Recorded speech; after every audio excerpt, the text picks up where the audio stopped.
바울이 복음을 전하던 그 시대에는 유대교와 기독교라고 하는 것이 엄격하게 사람들에게 구별되어서 인식되지는 않았습니다. 예수님을 믿지 않는 이방인들도 유대교와 기독교를 같은 것이라고 취급하는 사람들이 많았었고, 심지어 교회 내부에서조차도 어떻게 유대교와 기독교가 구별되는지를 분명하게 설명할 수 있는 사람들도 그렇게 많지를 않았습니다.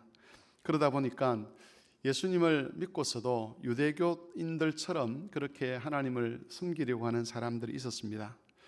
로마서는 1장에서 12장까지 교리에 대해서 다루고 있는데, 특별히 유대교의 교리와 비교하는 부분들이 있습니다. 그리고 12장부터 마지막까지 그리스도인들의 삶에 대해서 다루는데, 특별히 여기서는 유대인들의 삶과 그리스도인의 삶이 어떻게 달라야 되는가 하는 것을 여러 가지 관점에서 그렇게 설명을 해주고 있습니다. 오늘 본문은 국가 위정자들에 대해서 어떤 태도를 취해야 될 것인가 하는 그런 것에 대한 가르침인데, 그 당시 유대인들은 국가 위정자들에 대한 그런 권위나 그들의 권세에 대해서 인정하지를 않았습니다. 특별히 유대교 안에 있는 열심당이라고 하는 그런 무리들은 아주 극렬한 그런 저항을 했고, 심지어 무장 봉기를 일으키기도 하면서 로마의 그런 다스림에서 벗어나기 위해서 굉장히 애를 썼습니다. 그런 사람들이 한결같이 주장했던 것은 로마 황제에게, 정부에게 세금을 바치는 것은 하나님을 믿는 사람들이 해서는 안 되는 일이다라고 그렇게 주장을 했는데, 그런 주장에 동조하는 그리스도인들이 있었다는 것이지요. 오늘 본문은 과연 그리스도인들이 국가에 세금을 바쳐도 되는가, 그리고 그리스도인들이 그런 황제의 통치를 인정하고 그 통치를 받아들여도 되는가 하는 그런 가르침이라고 할 수가 있습니다. 이런 가르침이 등장하게 된 배경은, 그 당시에 대부분의 로마의 위정자들은 기독교에 대한 적대감들을 가지고 있었습니다. 그래서 이러저러한 박해를 교회들이 받고 있었는데, 그렇게 교회를 박해하는 사람들, 성도들을 어려움에 처하게 하는 이런 위정자들을 과연 하나님의 종으로 인정할 것인가 라고 하는 그런 질문에 대한 답이 바로 13장 1절에서 7절까지의 말씀이라고 할 수 있습니다. 여기서는 국가 위정자들의 권세를 어떻게 이해해야 할 것인가, 그리고 그런 권세자들을 어떻게 대해야 할 것인가를 말씀하고 있습니다. 위정자들이 가진 권세의 특징을 보면, 첫 번째는 이 위정자들이 가진 권세는 절대적인 최고의 권세가 아니라는 겁니다. 이 권세는 하나님이 주신 권세입니다. 하나님이 주셨기 때문에 아무리 큰 권세를 가진 황제라 할지라도 결국은 하나님의 손 아래 있음을 바울은 강조를 하고 있습니다. 위정자들의 권세가 하나님의 손 아래 있다는 것은 그리스도인들에게는 참 큰 위로와 힘이 되는 그런 가르침입니다.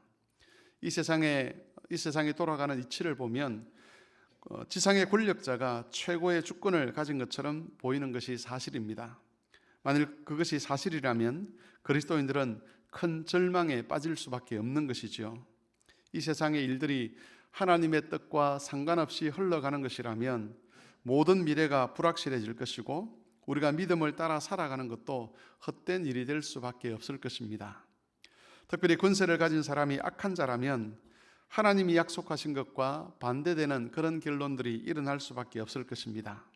하지만 사도는 그런 악한 자들의 권세도 결국 하나님의 손 안에 있는 것이다, 아니 하나님이 주신 것이다 라고 그렇게 가르치고 있습니다. 그렇기 때문에 하나님이 약속하신 것이 취소되거나 가로막히지 않을 것이라고 가르치고 있습니다. 교회를 대적하고 복음을 대적하고 성도들을 박해하는 그런 권세라 할지라도, 그렇다고 해서 교회가 그들의 권세에 짓눌린다거나 또는 성도의 믿음이 그 사람 때문에 파괴된다거나 하나님의 뜻이 이루어지지 않는다거나 그런 일은 있지 않다는 것입니다. 심지어 바울은 모든 권세자들이 결국은 하나님의 뜻을 이루기 위한 종으로 일하고 있음을 우리에게 가르쳐주고 있습니다. 그러므로 우리는 권세자들의 어떤 신념이나 사상이 아니라 하나님의 약속을 소망으로 품고 살아가야만 합니다.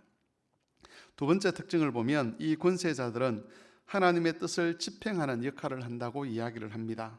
4절을 보면 권세자들을 가리켜서 하나님의 사역자 또는 하나님의 종이라고 그렇게 표현을 하고 있습니다.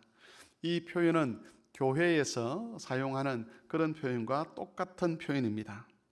하나님의 사역자의 역할을 이 두 가지로 나누고 있는데, 첫 번째는 선한 일을 도모하는 것이고, 두 번째는 악한 자들에게 하나님의 심판을 집행하는 겁니다. 특히 4절 후반부에 보면 권세자들을 가리켜서 보응하는 자라고 되어 있는데, 이것은 데살로니가전서 4장 6절에 보면 하나님께 사용되는 호칭입니다. 하나님을 가리켜서 보응하는 자라고 그렇게 표현을 하고 있는데, 그 하나님의 대리자 역할을, 보응하는 대리자 역할을 누가 하는가라고 했을 때 이 세상의 권세자들이 하나님의 역할을 대리한다라고 가르쳐주고 있는 것입니다.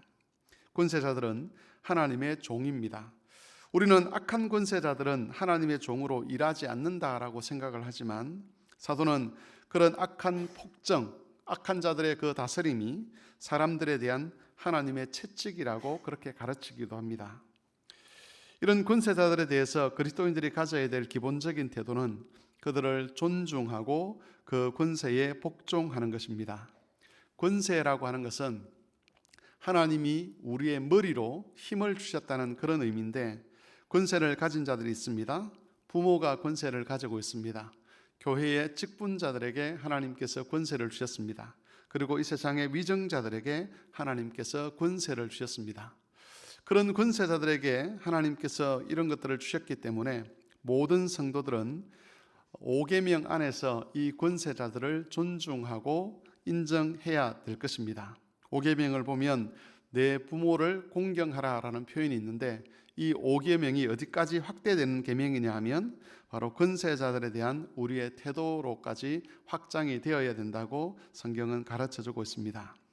그러므로 우리가 잊지 말아야 할 것은 이 권세자들을 함부로 비하하거나 또는 폄훼하거나 조롱하거나 그렇게 해서는 안 된다는 것이죠.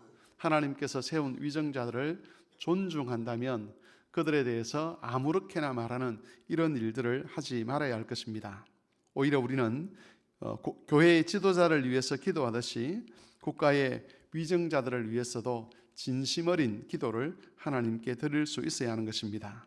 그리고 마지막으로 이렇게 하나님께서 권세자들을 주셨기 때문에 이 권세자들이 활동할 수 있도록 국가에 세금을 바치는 것, 그것은 그리스도인들이 마땅히 해야 될 일이다라고 성경은 가르쳐주고 있습니다.